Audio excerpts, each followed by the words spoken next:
जो कल प्रकरण हुआ और जिस प्रकार केंद्र सरकार अपनी एजेंसीज का दुरुपयोग कर रही है, वो अब जग जाहिर हो चुका है और 90% 95% जो छापे पड़ते हैं, कार्रवाई होती है सीबीआई की, ईडी की, इनकम टैक्स की, वो केंद्र सरकार के जो विरोधी लोग हैं, जो राजनीतिक उनका विरोध करते हैं, उन पर कार्रवाई हो रही है।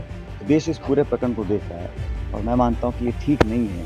ये बदले की भावना से जो कार्रवाई होती है, विरोधियों की आवाज़ दबाने की, इसको लोग कभी भी ठीक नहीं मान सकते हैं। चुनावों की बात है, राजस्थान, मध्य प्रदेश, छत्तीसगढ़, इन स्टेट्स के अंदर भी बीजेपी बैकफुट पर है। वो जानती है कि यहाँ पब्लिक का मूड बदल रहा है और कांग्रेस के पक्ष में तमाम लोग मतदान करना चाहते हैं। इसलिए मुझे पूरा विश्वास है कि सरकार हमारी पार्टी की बनेगी और राजस्थान में हम लोगों ने सरकार संगठन ने मिलकर जो काम किया है और भाजपा की जो विफलताएँ हैं वो भी सबके सामने हैं। विधानसभा के सदन के अंदर, सड़क पे, सिर्फ चुनाव से ठीक पहले यात्रा निकालने से वोट नहीं मिलती हैं। लगातार जनता के लिए संघर्ष करना पड़ता है, जो भाजपा ने किया नहीं। आज भी अंदर खींचतान चल रही है। आप देख रहे हैं जो पार्टी अपने आप को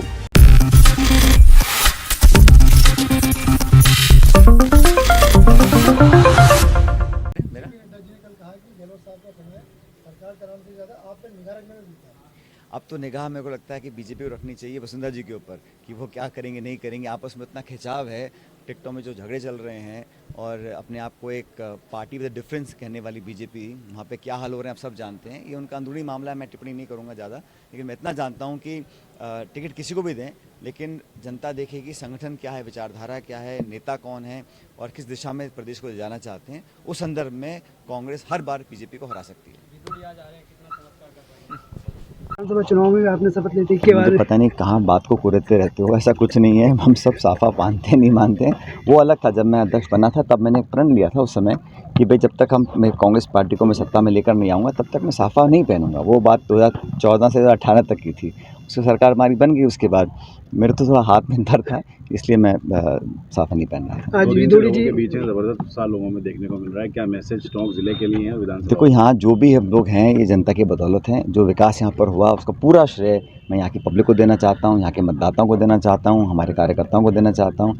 और पौने 5 साल में जितना हो सका उससे ज़्यादा यहाँ पर हम लोगों ने काम किया और मुझे खुशी इस बात की है कि यहाँ पे जो विकास हुआ उसमें लोगों का सहयोग हमको मिला।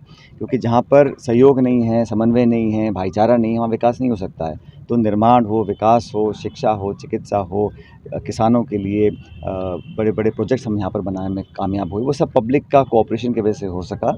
और मुझे खुशी है कि विकास के दृष्टिकोण से यहाँ पर हर मापदंड में हम लोगों की परफॉर्मेंस जनता के बीच बहुत अच्छी रही और लोगों का भी हमें रिस्पांस बहुत अच्छा मिल रहा है। गाँव में, शहरों में, जहाँ भी हम जा रहे हैं वहाँ पर अच्छा माहौल कांग्रेस के पक्ष में है। देखिए, जयपुर से कई 2 दिवसीय टोंक दौरे पर का दूसरा दिन है। जो कल प्रकरण हुआ और जिस प्रकार केंद्र सरकार अपनी एजेंसीज का दुरुपयोग कर रही है, वो अब जग जाहिर हो चुका है और 90% 95% जो छापे पड़ते हैं, कार्रवाई होती है सीबीआई की, ईडी की, इनकम टैक्स की, वो केंद्र सरकार के जो विरोधी लोग हैं, जो राजनीतिक उनका विरोध करते हैं, उन पर कार्रवाई हो रही है। तो देश इस पूरे प्रकरण को देख रहा है और मैं मानता हूँ कि ये ठीक नहीं है। ये बदले की भावना से जो कार्रवाई होती है, विरोधियों की आवाज़ दबाने की, इसको लोग कभी भी ठीक नहीं मान सकते हैं। और जो कल डिटेन अरेस्ट किया गया है वो भी उसी श्रृंखला का ही की एक कड़ी है और पब्लिक अंत में निर्णय करेगी कि ये जो कर रहे हैं सही कर रहे हैं, गलत कर रहे हैं। जहाँ तक चुनावों की बात है, राजस्थान, मध्य प्रदेश, छत्तीसगढ़, इन स्टेट्स के अंदर भी बीजेपी बैकफुट पर है।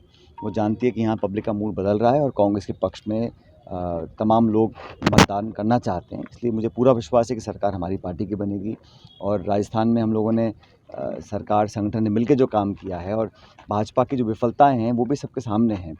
विधानसभा के सदन के अंदर, सड़क पे, सिर्फ चुनाव से ठीक पहले यात्रा निकालने से वोट नहीं मिलती हैं। लगातार जनता के लिए संघर्ष करना पड़ता है, जो भाजपा ने किया नहीं। आज भी अंदर खींचतान चल रही है। आप देख रहे हैं जो पार्टी अपने आप को पार्टी विद डिफरेंस बोलती थी, आज पता नहीं कि नेता कौन है, टिकट कौन दे रहा है, कौन कैसे संगठन आगे बढ़ेगा। वो सिर्फ इस उम्मीद में बैठे हैं कि हर 5 साल सत्ता परिवर्तन होता है तो हम घर बैठे ही सत्ता का सुख भोग लेंगे। वो होने वाला नहीं है। यहाँ परंपरा टूटेगी और सरकार कांग्रेस पार्टी की बनेगी राजस्थान के अंदर। देखिए, बीजेपी जब चुनाव आते हैं उससे पहले सारे परिवर्तन यात्रा, संघर्ष यात्रा, आक्रोश यात्रा और ये तमाम जलसे निकालते हैं, लेकिन पब्लिक देखती है ट्रैक रिकॉर्ड क्या है, आपने 5 साल क्या किया। और चुनाव से ठीक पहले आप भाषण करें और जुलूस निकालें और भीड़ इकट्ठी कर लें, उससे बहुत ज़्यादा प्रभाव नहीं पड़ेगा। लोग गवर्नेंस को, लोग विचारधारा को, लोग उम्मीदवारों को देखकर वोट डालते हैं और हर पैमाने पर कांग्रेस बीजेपी से बेहतर निकलेगी। एक चर्चा हुई लोगों की जिस तरह से राजस्थान सरकार जिम्मेदार है। देखिए, जिम्मेदारी किसकी है? मैंने कल भी कहा था आपको, जो विभाग सरकार के हैं, बिजली, पानी, सड़क, कानून व्यवस्था, ये स्टेट सब्जेक्ट्स होते हैं। टेलीकम्युनिकेशंस, विदेश मंत्रालय, रेल मंत्रालय, रक्षा मंत्रालय, ये केंद्र सरकार के होते हैं। जहाँ जो सहयोग चाहिए, जब मैं केंद्र सरकार में मंत्री था तो सर्वे हम लोगों ने करवाया, सैंक्शन हम लोगों ने करवाया, वित्त मंत्रालय से, प्लानिंग कमीशन से, एयरपोर्ट सिविल एविएशन मिनिस्ट्री से, बजट में सब हमने करवाया था। उसके बाद न जाने क्या बेरुखी हुई कि वो सरकार उसको आगे ले जाने में बिल्कुल असमर्थ रही और बहुत ज़्यादा कोशिश भी नहीं करी। अगर आप कोशिश करें और नाकाम हो जाए कोई दिक्कत नहीं है, लेकिन केंद्र सरकार ने कहीं न कहीं बेरुखी रखी क्योंकि सरकार दूसरी पार्टी की थी संभवतः, और हम लोगों ने जो हमने करना था हमने पूरा किया, आज भी करने को तैयार हैं। लेकिन जो महकमे, जो डिपार्टमेंट्स केंद्र सरकार के अधीन हैं, उनके कार्य क्षेत्र में आते हैं, उसका तो उनको संज्ञान लेना ही चाहिए था। मुझे दुःख है कि ये नहीं कर पाए, लेकिन अब समय बदलेगा। 24 में जब एनडीए की सत्ता जाएगी और इंडिया की अलायंस की सरकार आएगी, तब सभी काम होंगे। मैं जा रहा हूँ, लोगों से मिल रहा हूँ, अब इंतज़ार करिए, चुनाव होगा और ये लोकतंत्र का पर्व है, इसका सब बेसब्री से इंतज़ार कर रहे हैं। और मैं बड़ी विनम्रता से कहना चाहता हूँ कि सब लोगों ने यहाँ पर आश्वासित किया है कि जितनी बड़ी जीत कांग्रेस पार्टी की फिर से चुनाव में हुई थी, उससे ज़्यादा बड़ी जीत इस चुनाव में हुई।